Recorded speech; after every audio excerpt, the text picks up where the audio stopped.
Brought to you by TechnoSpark 20 series smartphones.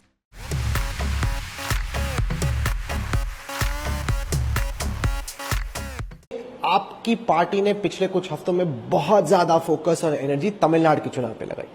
मैं जब आंकड़े देखता हूं तो तमिलनाडु में 3.6% आपकी पार्टी का खुद का बेस है, केरल में करीब 9% है और वहां पे आपने पहले भी अच्छा परफॉर्म किया। सवाल ये उठता है कि तमिलनाडु में इस वक्त आपको क्या नजर आ रहा है कि आप इतना एफर्ट कर रहे हैं जबकि केरल में पार्टी का बेस इससे ज्यादा है, लेकिन उतना एफर्ट आपने केरल में नहीं किया। नहीं, केरल में भी कर रहे हैं। तमिलनाडु में सर्ज है, ज्यादा सर्ज है, इसलिए आपको दिखाई पड़ता है।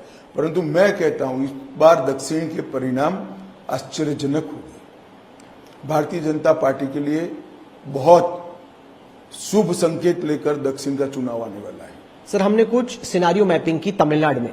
जब तक आपकी पार्टी केवल एआईडीएमके के वोट बेस को तोड़ती है तब तक ये सीटों में कन्वर्ट नहीं होता। क्या आपको कहीं ना कहीं मन में चिंता है कि ऐसा मेरा सवाल कि ये जो आपने इतना एफर्ट किया वो शायद सीट्स में कन्वर्ट ना हो? आप सब स्टेटिस्टिक देखकर परिणामों के नतीजों का अनुमान लगाते हैं। हम पब्लिक की नब्ज जानकर लगाते हैं भैया, हम आपकी तरह तो लगा नहीं सकते। अब आपको मैं बताऊंगा, जब हम मणिपुर में जीते तो हमारा 0.11% वोट था। 0.11%। कैसे सरकार बन सकती? नहीं बन सकती, मगर बन गई। असम में हमारा 1.3% था। कैसे सरकार बन सकती है? मगर बन गई। इसी तरह से त्रिपुरा में हमारा 2% वोट था। कहां से सरकार बन सकती है? मगर बन गई और दो बार चुनकर भी आ गई। तो हमारा काम आप हमें करने दीजिए, जनता का काम जनता को करने दीजिए। मैं इतना बता सकता हूं आपकी चैनल के माध्यम से देश की जनता को, आपको भी, कि दक्षिण के परिणाम इस बार सबसे अच्छे होंगे बीजेपी के। आपने एनडीए को काफी बड़ा किया। आपको लगता है कि एआईडीएमके को साथ में न रखना एक तरीके से चूक थी? अगर एआईडीएमके बीजेपी वर्तमान परिस्थिति में साथ में लड़ते तो आप डीएमके और कांग्रेस की नाक में दम कर सकते थे? देखिए राहुल जी, ये जो और तो का मामला नहीं है। अब पर्चे डल चुके हैं, हम अपने बूते पर लड़ रहे हैं और मैं मानता हूं कि हमारी पार्टी के लिए अच्छा हुआ है कि हम अकेले लड़े। सर, पिछली दफा जब आपसे चर्चा हुई थी तब बीजेडी और बीजेपी के अलायंस को लेकर चर्चा हो रही थी। आपने कहा आगे चल के देखेंगे। आखिरकार पार्टी ने क्यों यह फैसला किया कि नवीन पटनायक की पार्टी से उड़ीसा में हमें अलायंस नहीं चाहिए?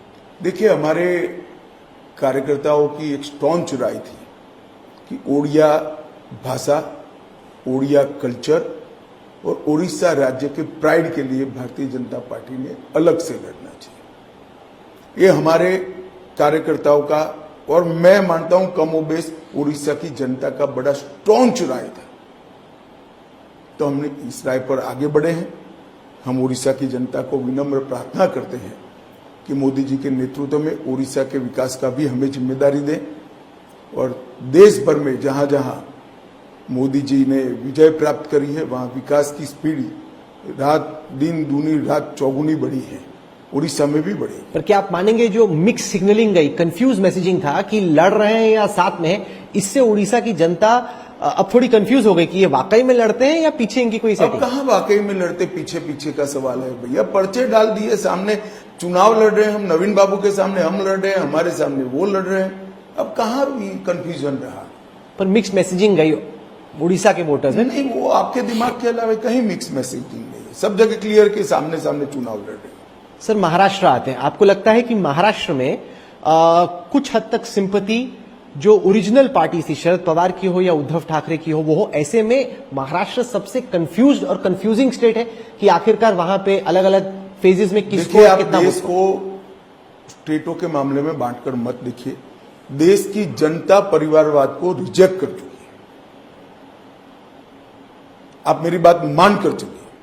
देश के युवाओं को अपनी जगह चाहिए राजनीति में। देश के मेरिट्स वाले युवाओं को जगह चाहिए। जन्म किसी व्यक्ति के हाथ में नहीं होता है। स्किल बढ़ाना, पढ़ना, अभ्यास करना, फैसले लेना और पुरुषार्थ करना किसी व्यक्ति के हाथ में होता है। जन्म तो ईश्वर तय करता है, नियति तय करती है।